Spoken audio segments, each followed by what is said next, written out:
আসসালামু আলাইকুম রহমতুল্লাহি ওয়া বারাকাতুহু। প্রিয় দর্শক, কেমন আছেন? আশা করি ভালো আছেন। আমি আপনাদের দোয়ায় আলহামদুলিল্লাহ ভালো আছি। আজকে জুমার দিন, পবিত্র জুমার দিনের অনেকগুলি আমল আছে, বিশেষ করে 6টি আমল আছে যেগুলো করতে পারলে দিনের উপর চলা অতি সহজ হয়ে যাবে। 6টি আমলের মধ্যে 1 নম্বর আমল হলো গোসল করা। অন্যদিন আমরা গোসল করি অথবা না করি, গায়ের জুমা অর্থাৎ জুমা ব্যতীত অন্য সমস্ত দিন গোসল করি অথবা না করি, অন্তত জুমার দিনে গোসল করতে হবে। এই গোসল করে মসজিদে যাওয়া। 2 নম্বর আমল হলো মসজিদে আগে ভাগে যাওয়া। আগে ভাগে বলতে আজানের অপেক্ষা না করে মসজিদে যাওয়া। 3 নম্বর ইমাম সাহেবের নিকটবর্তী হওয়া।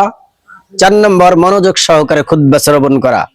5 নম্বর আরেকটি আমল হলো সূরা কাহাফ তেলাওয়াত করা।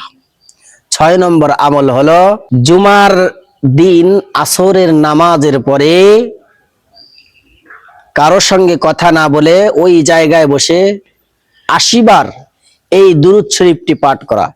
আল্লাহুম্মা সাল্লি আলা মুহাম্মাদিনিন নাবিয়্যিল উম্মি ওয়া আলা আলিহি ওয়া সাল্লিম তাসলিমা। এই দুরূদ শরীফটি পাঠ করলে কি হবে? আল্লাহ রাব্বুল আলামিন 80 বছরের গুনাহ মাফ করে দিবেন এবং 80 বছরের নেকি আপনার আমল নামায় আল্লাহ রাব্বুল আলামিন লিখে দিবেন, লিপিবদ্ধ করে দিবেন, আপনার আমল নামায় দিবেন। তা আল্লাহ রাব্বুল আলামিন আমাদেরকে এই 6টি আমল অন্তত করার তৌফিক দান করেন। আসসালামু আলাইকুম ওয়া রাহমাতুল্লাহি ওয়া বারাকাতুহু।